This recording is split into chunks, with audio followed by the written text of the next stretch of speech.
atua em defesa da classe dominante, ou seja, os ricos e poderosos, absolvendo o comerciante. Sabe-se que a busca pela riqueza extrapola qualquer senso da humanidade e a naturalizar a relação de exploração e opressão. Só o fato do guia ser pobre, isto já foi motivo suficiente para ele ter raiva do comerciante a ponto de querer matá-lo. Por se sentir inferior, será mesmo? A peça aborda a semelhança entre ficção e a realidade dos dias atuais. Pare e refletir. Quais as oportunidades que cada um de nós tem? Será que são as mesmas para todos? Antes de mais nada, uma última recomendação.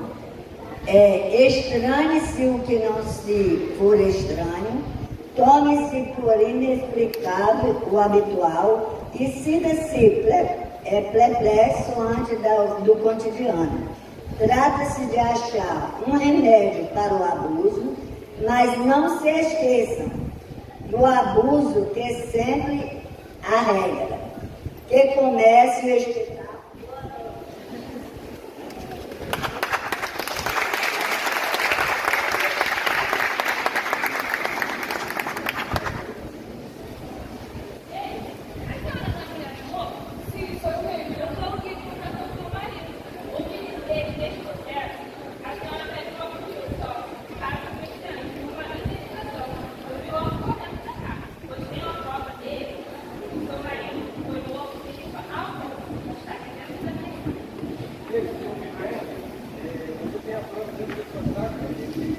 Mas lhe dou o conselho, deixe a prova dentro da saca. E a mulher do carregador vai sair daqui de mãos vazias? Vou pensar melhor no seu conselho.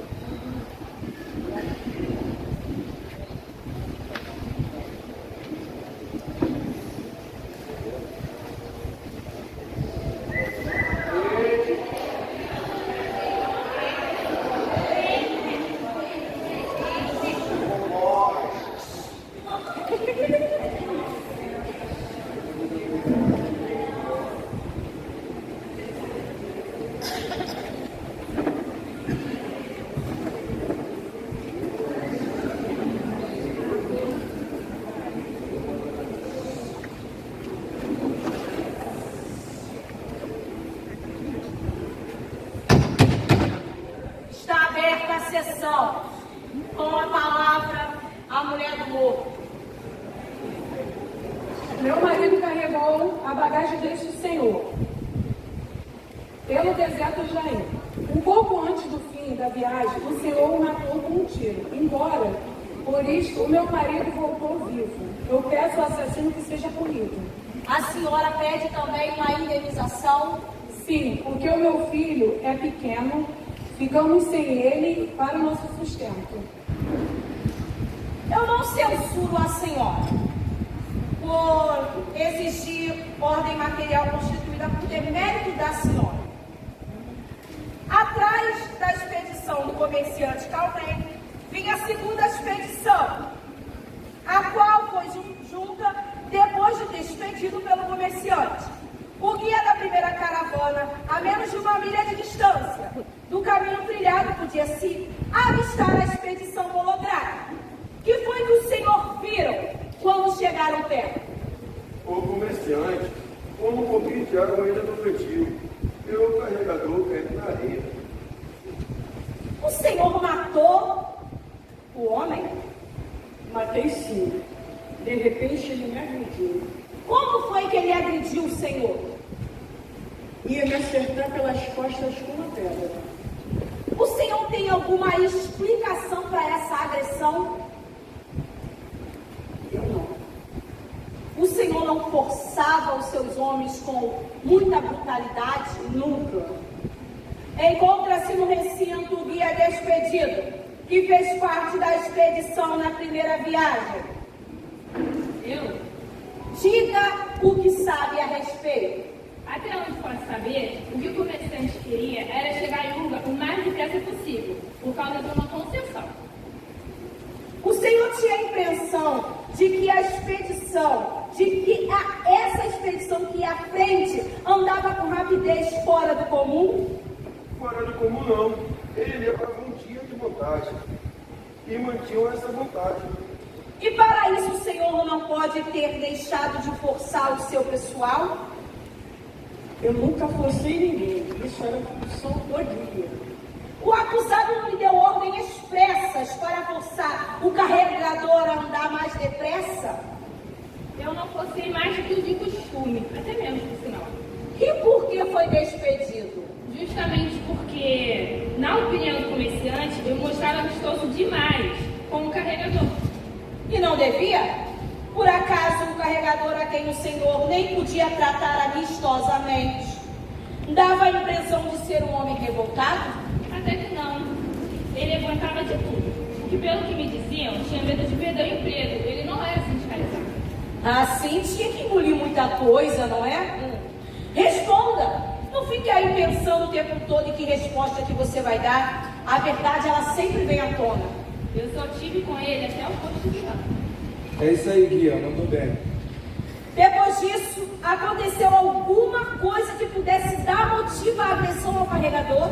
Nada, pelo menos da minha parte. Ouça, o Senhor não deve fazer mais de inocente do que é. Assim, não vai dar em nada, homem. Se tratava o seu carregador com luvas de pelica, como explicas o ódio que ele tinha do Senhor? E só tornando esse ódio justificável, que o Senhor poderá justificar também que agiu legítima defesa.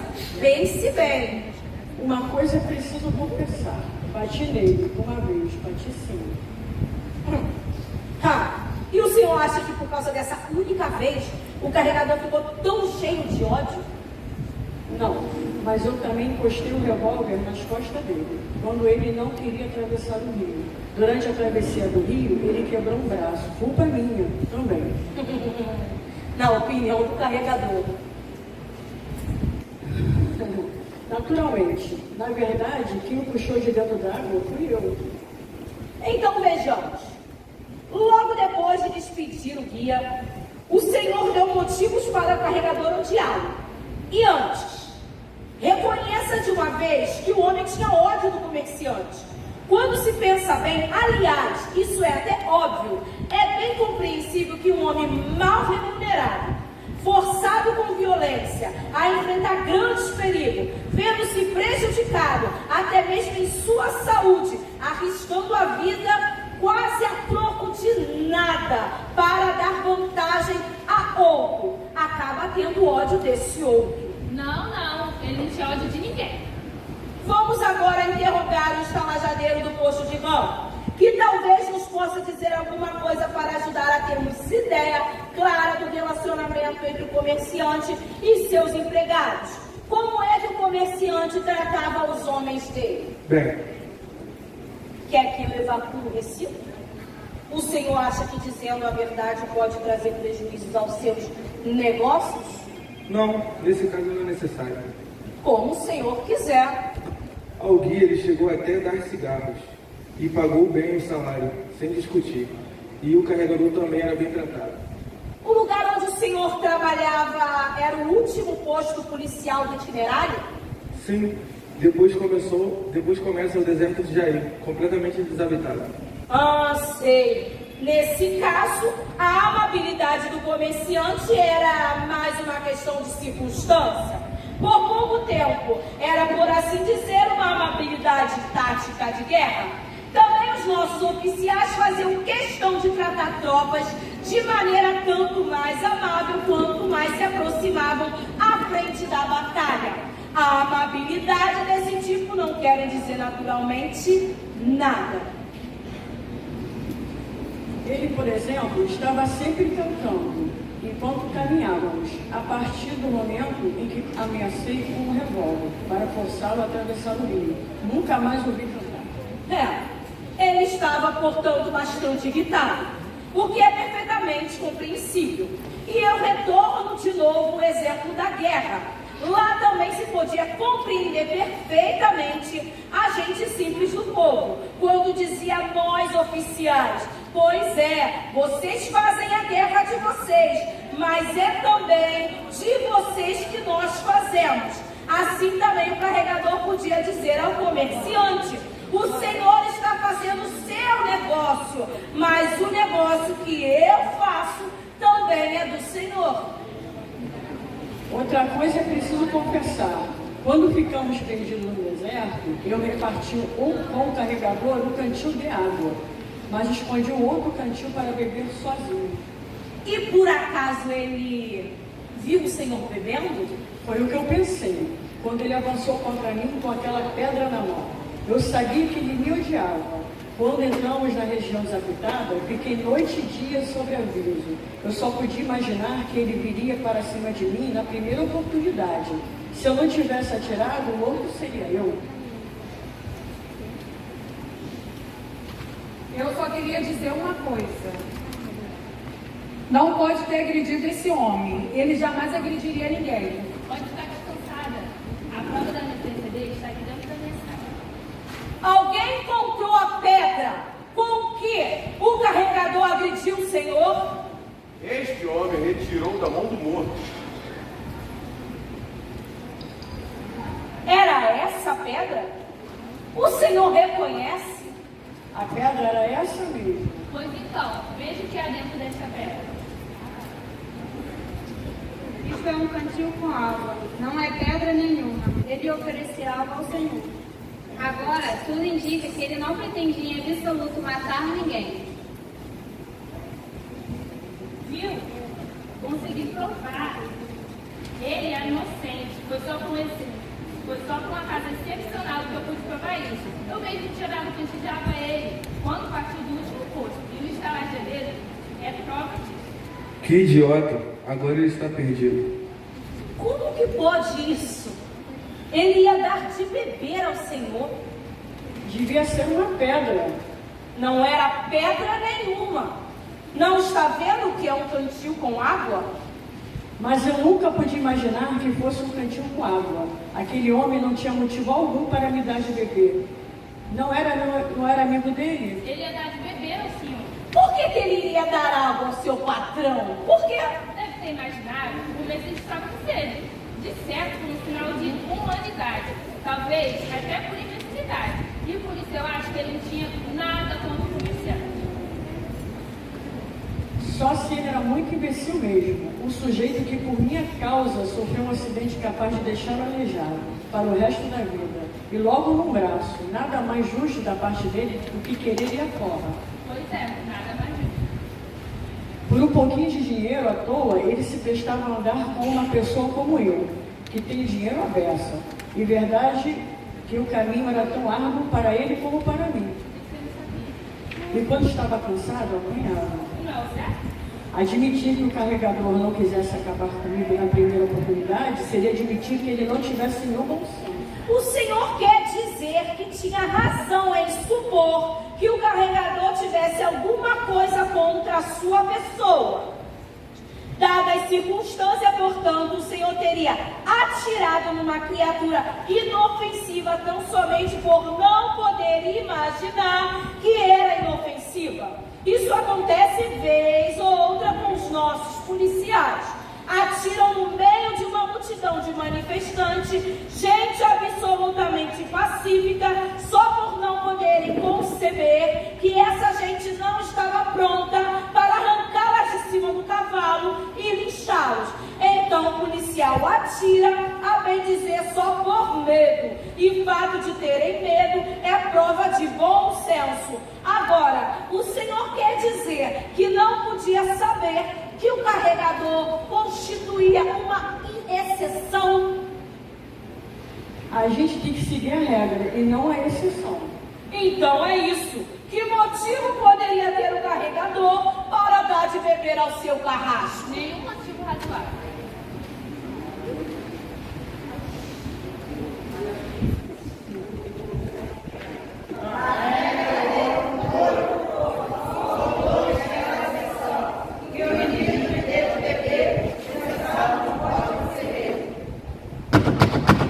Agora vamos ao veredito.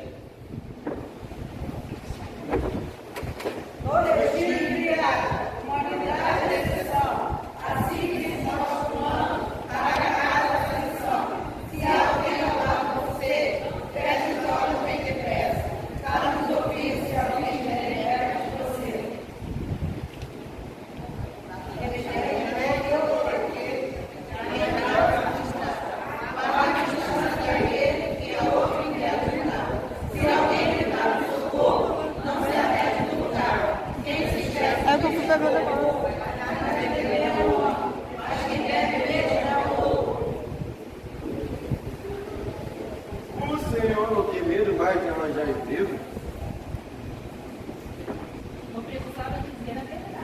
bem, se você precisando.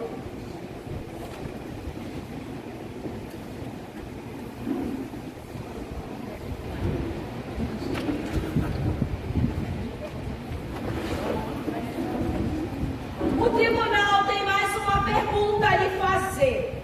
Por acaso o senhor, matando o carregador, não saiu em vantagem? Pelo contrário, eu precisava dele para o negócio que ia fechar em Urga. Era ele quem carregava os mapas e as tabelas, de quem eu tinha necessidade. Eu não estava em condições de carregar sozinha as minhas coisas.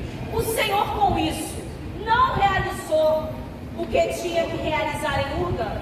Naturalmente que não, cheguei tarde demais, estou apanhado. Então eu vou proferir a sentença. O tribunal considera provado que o carregador aproximou-se do patrão não com uma pedra, e sim com um cantil de água. Ainda partindo dessa premissa, porém, era muito mais provável que ele estivesse pensando em matar o patrão com um cantil de água do que lhe dar de beber. O carregador pertencia a uma classe que tem efetivamente razões para sentir-se prejudicado. Para as pessoas de classe do carregador, defender-se contra um abuso que o deixasse lesado na partilha de água era simplesmente uma questão de bom senso. Para pessoas desse tipo, com seus pontos de vista limitados e unilaterais, aferrado a um único aspecto da realidade, parecia até bastante justo vingar-se do que as maltratava. No dia do ajuste de contas, só teriam a ganhar. O comerciante não pertencia à mesma classe do carregador, de quem só poderia esperar o pior. O comerciante jamais poderia acreditar em qualquer gesto de camaradagem por parte do carregador, a quem ele havia confessadamente maltratado. O bom senso lhe dizia que sobre ele pensavam as mais graves ameaças, e o despovoamento da região devia trazer cheio de apreensão. A ausência de policiais e de juízes possibilitava ao emprego arrancado a sua ração de água e o encorajava mesmo a fazer isso. O acusado, portanto, agiu em legítima defesa, tanto no caso de ter sido realmente ameaçado,